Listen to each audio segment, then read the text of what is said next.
அம்பானி நானாகிறேன். இந்த இன்ப மகாராஜ பெற்ற புது ரோஜ எலிசபெத் ராணியின் பேத்தியே. தாயே தாயே மகளன வந்தாய், தந்தை சிந்தை நலமுற வந்தாய்.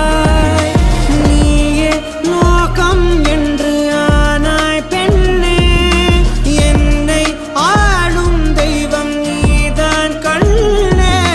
பெற்றது நானா இல்லை உன் மகனே நானம்மா. தாயே தாயே மகளன வந்தாய், தந்தை சிந்தை நலமுற வந்தாய்.